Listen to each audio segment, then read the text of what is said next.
नमस्कार. आज आपण नामदेवांच्या कथेला प्रारंभ करतोय. मी नामदेवांच्या चरित्राला प्रारंभ करतोय असं म्हणत नाही आहे, कारण नामदेवांच्या अफाट चरित्रातील एकूण एक दिव्य गोष्टी सांगण्याची क्षमता माझ्यात आहे की नाही मला माहीत नाही, पण ज्या कथा मला ज्ञात झाल्यात त्या कथा मात्र मी तुमच्यासमोर मांडू शकतो. त्या अफाट समुद्रातून एखादी घागर आपण भरून घ्यावी आणि त्या घागरीचं पाणी असं उधळून द्यावं, त्यातले काही थेंब अनेकांच्या वाट्याला येतील, त्यातच तो काय आनंद. नामदेवांचं चरित्र, नामदेवांच्या विषयीची अधिकची माहिती ही नेमकी कुठून बरं आली, कशी बरं समजते? म्हणजे नामदेवांचा जन्म, त्यांचं घर, त्यांच्या सगळ्या गोष्टी नेमक्या कशा समजतात? तर नामदेवांच्या आधीही एका संताची ओळख करून घ्यावी लागेल. साधारणत 200-250 वर्षापूर्वी जन्माला आलेले हे संत, म्हणजे नामदेवांच्या नंतर 400-500 वर्ष बरं का. त्या संतांचं नाव आहे महिपती बुवा. हे महिपती बुवा जन्माला आले ते नगर जिल्ह्यातल्या राहुरी तालुक्यातल्या एका गावी. ताहिराबाद त्या गावचं नाव. ताहिरगंज नावाचा एक यवनी सम्राट तिथे होता आणि त्याच्या पदरी महिपती बुवाचे वडील त्याच्या दरबारी कामाला होते. त्या गावकीचा कारभार त्यांच्याकडे होता. त्यांचं नाव दादोपंत कांबळे. महिपती बुवांच्या वडिलाचं नाव दादोपंत कांबळे. महिपती बुवा, दादोपंत आणि कांबळे हे सगळं ऐकताना तुम्हाला जरासं आश्चर्य वाटत असेल. नावं होती बरं का अशी. तर या दादोपंतांच्या घरामध्ये महिपती बुवांचा जन्म साधारण इसवी सनाचा विचार केला तर 1715 साली झालेला. या महिपती बुवांनी आपल्या आयुष्यामध्ये अनेक ग्रंथांची रचना केलेली आहे. वडिलांच्यासारखं जहागिरीचं काम न बघता त्यांनी आपलं मन संतसेवेत रुजवलं, रमवलं आणि तिथे त्यांनी अनेक ग्रंथांच्या रचना केल्या. भक्तविजय, संतचरित्र अशी अनेक ग्रंथ आहेत त्यांची. तुम्ही सर्च केलं तर सापडून जाईल. या महिपती बुवांनी नामदेवांच्या बाबत अनेक कथा लिहून ठेवलेल्या आहेत आणि साधारण 250-300 वर्षापूर्वीच्या या कथा नामदेवांच्या चरित्रकथनामध्ये अनेक वेळेला वापरल्या जातात. त्यामुळं महिपती बुवांनी लिहून ठेवलेले संदर्भ खूप महत्त्वाचे आहेत. त्यांच्या जन्माबाबतचा संदर्भ हा सगळा तुम्हाला तिथे लक्षात येईल. या महिपती बुवांची ओळख करून दिल्यानंतर मी तुम्हाला नामदेवांच्याकडे घेऊन जातो. नामदेवांचं गाव नेमकं कुठलं? नामदेव नेमकं राहत कुठे होते? आपल्याकडं वाद घालणाऱ्यांची संख्या कमी नाही आहे. कोणी म्हणतं नामदेव नीराकाठी सातारा जिल्ह्यामध्ये त्यांचं नामदेव बामणी नावाचं गाव आहे, नरसी बामणी नावाचं गाव आहे. तर अनेकांचा विश्वास आहे, श्रद्धा आहे की त्यांचं गाव तेव्हाच्या परभणी जिल्ह्यातलं, आताच्या हिंगोली जिल्ह्यात औंढा नागनाथ तालुक्यामध्ये नरसी नावाचं गाव आहे, जे आता नरसी नामदेव या नावाने प्रसिद्ध आहे. हे नरसी बामणी गाव, ब्राह्मणी की बामणी, पण नरसी आणि बामणी ही दोन गावं जवळजवळ आहेत. त्या नरसी बामणी अशी दोन स्वतंत्र गावं असली तरी त्यांचा उल्लेख नरसी बामणी असाच होतो. आणि त्यातल्या नरसी गावामध्ये एका शिंप्याच्या घरात नामदेवांचा जन्म झालेला आहे. आता एवढं सांगून भागणार नाही आहे, त्यांच्या अख्ख्या कुळाची ओळख करून द्यावी लागेल. या नरसी गावामध्ये यदुशेठ रेळेकर, आता यदुशेठ हा नाव म्हटल्यावर शेठचं ते, म्हणजे कपडे शिवावेत, ते विकावेत, त्याचा व्यापार करावा, हे सगळं काम करणारे यदुशेठ रेळेकर त्यांचं आडनाव. आपल्याला फार भारी हौस असते, आडनाव काय असेल प्रत्येकाचं. या संताचं आडनाव काय असेल? ज्ञानदेवांचं आडनाव काय होतं? तर ज्ञानदेव विठ्ठलबंत कुलकर्णी अशी ओळख दिली पाहिजे. तुकारामांचं नाव काय होतं? तर तुकाराम वल्लोबा आंबिले कंसात मोरे. नामदेवांचं नाव काय होतं? तर नामदेव दामाशेटी रेळेकर.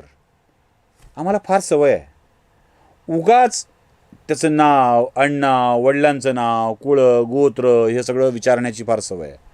कारण नाव आडनावाच्यावरूनच हे कोण होते असा आम्ही तर्क लावत असतो. मग आपलं म्हणायचं का हा तर्क लावत असतो. ज्यांनी आपल्या आयुष्याला कृतार्थ करणारा भाव दिलेला आहे, साहित्य दिलेलं आहे, भक्ती दिलेली आहे. कुठे नाव आणि गाव विचारत बसताय? ऋषीचं मूळ, ऋषीचं कुळ आणि नदीचं मूळ विचारू नये, पण लोक विचारतात. आणि विचारतात म्हणून काही लोकांना ते लिहून ठेवावं लागतं. तर हे यदुशेठ रेळेकर, या यदुशेठ रेळेकरांचा नरसीतला व्यवसाय खूप उत्तम पद्धतीनं चाललेला आहे. या यदुशेठ रेळेकरांच्या पुत्राचं नाव होतं हरिशेठ. हे हरिशेठ देखील आपला व्यापार सांभाळत होते, पण मधल्या काळात हरिशेठना पंढरपूरच्या विठुरायाच्या भेटीची ओढ लागायची. हरिशेठ उठायचे आणि पंढरपूरला जायचे. प्रत्येक वेळी पंढरपुरात जाऊन विठोबाचं दर्शन करून यावं या हरिशेठचा नेहमीचा शिरस्ता. या हरिशेठनाही पुढे एक मुलगा झाला, त्याचं नाव गोपाळ शेठ. या गोपाळ शेठ यांनीही आपल्या वडिलांच्या भक्तीचा वारसा कायम ठेवला. पुढे गोपाळ शेठ यांना एक मुलगा झाला, त्यांच्या मुलाचं नाव गोविंद शेठ. सगळे शेठ बरं का, म्हणजे सगळ्यांचा व्यवसाय उत्तम पद्धतीनं सेट झालेला होता म्हणून ते सेठ असतील कदाचित. हे त्यांच्या मुलाचं नाव गोविंद शेठ. या गोविंद शेठ यांना म्हणजे आपल्या वडिलांनी वारी दाखवली नाही, पण आपण आपल्या मुलाला वारी दाखवायची, विठ्ठल दाखवायचा आणि त्याच्या भक्तीत लावायचं म्हणून आपल्या मुलाला म्हणजे त्यांच्या नरहर शेठला घेऊन हे सारखं पंढरीच्या वारीला जायचे. कार्तिकीची वारी दाखवली आणि नरहरी शेठ पंढरीत रमू लागले. त्यांना वाटू लागलं की आता आपण पंढरीत राहिलं पाहिजे, पंढरीत आपलं निवास असला पाहिजे. त्यांनी बऱ्यापैकी पंढरीत आपला काल घातला आणि नरहरी शेठना पुढे एक मुलगा झाला, त्याचं नाव दामा शेठी. या दामा शेठीलाही अशीच विठ्ठलाच्या भक्तीची ओढ. हे तर जाऊन पंढरीतच राहिले. आणि या दामा शेठीच्या पत्नीचं नाव गोणाई. दामा शेठी आणि गोणाईचा विवाह झाला आणि या दामा शेठी गोणाईच्या पोटी शके 1192ला संत नामदेवांचा जन्म झाला. 1192 शके 1212ला नामदेवांनी ज्ञानेश्वरी लिहिली. 1192ला नामदेवांचा जन्म आहे आणि त्यानंतर पुढची काही वर्षात नामदेवांची आणि ज्ञानदेवांची भेट आहे. लक्षात घ्या, म्हणजे किती हा काळ तुमच्या लक्षात येऊन जाईल. ज्ञानेश्वरांनी ज्ञानदेवी लिहिली तेव्हा नामदेव महाराज 20 वर्षाचे असतील, या हिशोबाने 20 वर्षाचे असतील. आणि त्यानंतर काही दिवसांनी भेट झालेली आहे नामदेव आणि ज्ञानदेवांची. तर 1192ला नामदेवांचा जन्म झालेला आहे. आता 1192ला नामदेवांचा जन्म झाला आहे, याला काय आधार आहे? तर मी तुम्हाला सुरुवातीला ज्या महिपती बुवांची कहाणी सांगितली आहे त्या महिपती बुवांनी लिहून ठेवलं आहे. +92 गणित 1100 उगवता आदित्य रोहिणीशी. रोहिणी नक्षत्रामध्ये सूर्य असताना 1192 शकेमध्ये तिथी सांगितली आहे. शुक्ल एकादशी कार्तिकी रविवार. शुक्ल पक्षातली, कार्तिक महिन्यातल्या शुक्ल पक्षातली एकादशी होती. कार्तिकी रविवार होता. प्रमोद संवत्सर, प्रमोद नावाचं संवत्सर होतं शालिवाहन शकामधलं. शालिवाहन शकातल्या 1192व्या शकामध्ये कार्तिक शुक्ल पक्षातल्या कार्तिकी एकादशीतल्या रविवार असताना प्रमोद नाम संवत्सरामध्ये नामदेवांचा जन्म झाला आहे. ही माहिती महिपती बुवा लिहून ठेवतात. आणि महिपती बुवाच्या या माहितीमुळे आपल्याला अधिकृतता प्राप्त होते की यांचा जन्म त्या दिवशी झालेला आहे. आता नरसीत झाला आहे की नाही याबद्दल महिपती बुवांनी काही लिहिलं नाही. पंढरपुरात की नरसीत याविषयी माझ्याही मनामध्ये संभ्रम आहे, अजून खात्री होत नाही आहे मला, त्यामुळे मी सांगत नाही. पण तिथी नक्की आहे. आणि यांचं शिंप्याचं कुळ होतं हे कसं निश्चित होतं?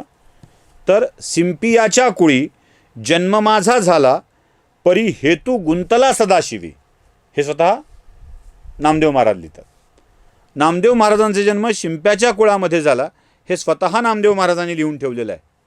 त्यामुळं त्यांच्या जन्माविषयीची माहिती आपण सांगितली आहे.